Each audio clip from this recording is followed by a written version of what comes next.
You can't walk. Then I'll backflip. Heading for a halo, hearing voices, and it's not a tumor. It's not a tumor. Today, we're back at it, breaking down and reacting to all of the hilarious medical scenes and wild injuries from American Dad #7. Let's dive right in. Sup, my ninjas? Jesus, Roger! Oh my God! What is this thing on Roger's head? You actually see some blood vessels on the outer aspect. Those actually look more like our veins that we can see on the surface look blue because of the way the light hits our skin and then the dark redness in the muscle tissue underneath. Do you want me to call you an ambulance? Why? An ambulance should be used in an emergent situation. Basically, nobody around to take you to the hospital versus taking a cab. I will never tell somebody not to call an ambulance, but you need to use your discretion. Are you taking away service that could be used for somebody in a life and death situation? This channel is reserved for emergency calls only. Roger, you have a tumor on your head. You need to see a doctor. What? Why? I'm fine. Plus, I just have so much to do. If this is a tumor or a mass or a growth on any part of your body, if it starts growing slowly, you go see a doctor right away. You don't let it get this big. It might spread somewhere else quickly versus did this happen instantaneously, then it's a different story. Who's scorching all that copper wire? Smells great. Roger, listen to me. You need to go to a doctor right now. Wow. Buzz. That's you.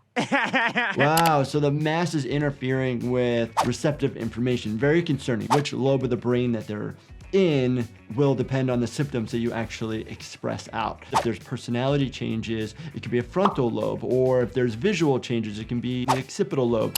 Well, on you catch the side flip. Oh man. It could be a tumor, it could be a cyst, just fluid underneath the skin, it could be a massive hematoma, which is blood under the skin.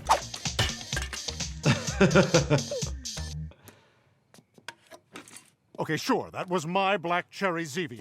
Oh! When somebody punches another person in the face, you have increased the risk of having a mandibular fracture, aka your jaw, or you can have a maxilla fracture up top here. You can also have a zygomatic arch fracture, which is up on the side. It just depends. You can also break teeth, fracture teeth. My tooth was cut in half. Have lacerations inside the mouth.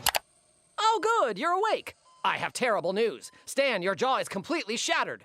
Need sandwiches. When a doctor says a bone is shattered, They shattered. we mean like a piece of glass, multiple pieces. We call it comminuted. Sometimes when you hear it in the news, they'll actually say compound. It all means the same thing. Sandwiches? Oh, hell no. Your life is headed in another direction right now.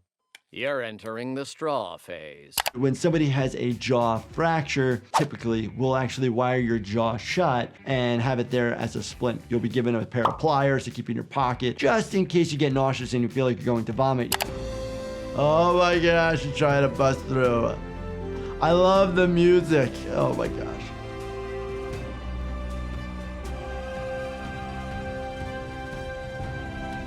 Broke through the apparatus, which people sometimes do, break through a cast or these different types of metal devices. Could he actually chew the sandwich? Are the bones healing appropriately enough? Will he refracture them or displace them? Maybe.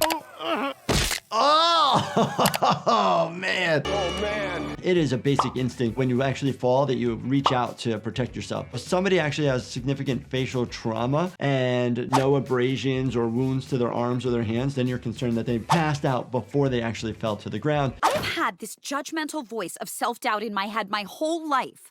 But now it's gotten so constant, I'm doubting everything. Self-doubt, self-talk, hearing voices, I'm possessed. negativity. I think that's common, but that is different than when somebody would say have schizophrenia when they're actually hearing auditory or visual type hallucinations. I do, of course, have a tried and true therapy for this situation that's never been tested. I will try anything to get this voice out of my head. Fantastic. Get ready for a little HIV. High-intensity visualization. Okay, woo, high intensity visualization versus human immunodeficiency virus. Okay, this should only be done by a trained therapist. Otherwise, you'll get AIDS.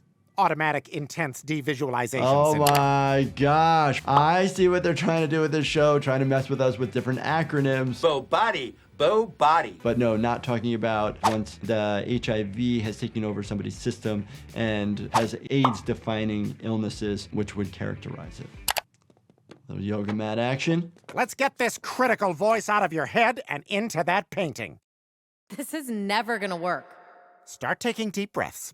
In and out. Take in the painting in front of you and rid yourself of your critical voice. So there are cognitive behavioral therapies which are very good to basically try to work through different processes that inhibit you from being your best and most productive self. I send it away.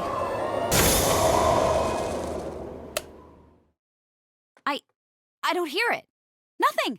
It's gone! We have medications that we give to help calm different situations down. So say somebody has schizophrenia and they're having auditory and visual hallucinations. Obviously, we make sure that there's no other cause, bleeding, electrolyte abnormality, infection, lots of different things. It's a very difficult disease process to work through. Concrete flip it is. Whoa. Yeah, no, it's a bad idea. Oh, no.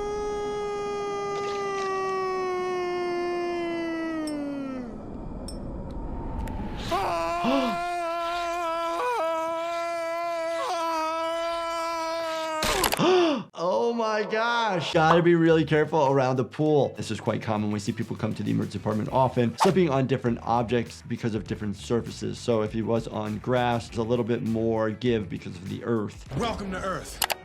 Looks like somebody had a long, nasty, dank slip. It was me, Doc. Nasty as they come. Do you mind?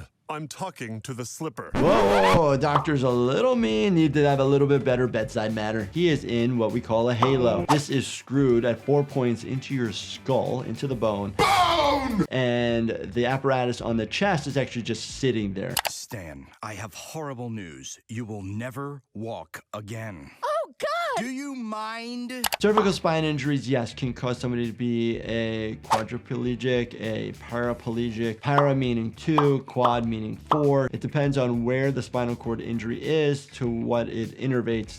Because of the nature of your fall, you will only be able to backflip from now on. I need to get to the patent office before Dr. Slippy. But you can't walk! Then I'll backflip. Imagine a patient who's doing backflips. That backflip, though. The brain is a very powerful organ. And so if you believe that you're going to get better, the chances are more likely that you're going to get better. Obviously, sometimes that doesn't work out, but I definitely believe in the power of the mind. So American Dad, these clips were actually quite good. Learning from these type of shows are quite important. They give us an entertainment factor, but it also allows me to talk about different topics. So if you guys enjoyed this, definitely check out this playlist right here and make sure that you binge watch everything. Please make sure you also subscribe, turn your bell notifications on, and hit that like button for me. And I've officially launched memberships. So if you want to have access to extra content that I don't publish publicly on my channel, check it out. Thank you so much for watching and stay healthy, my friends.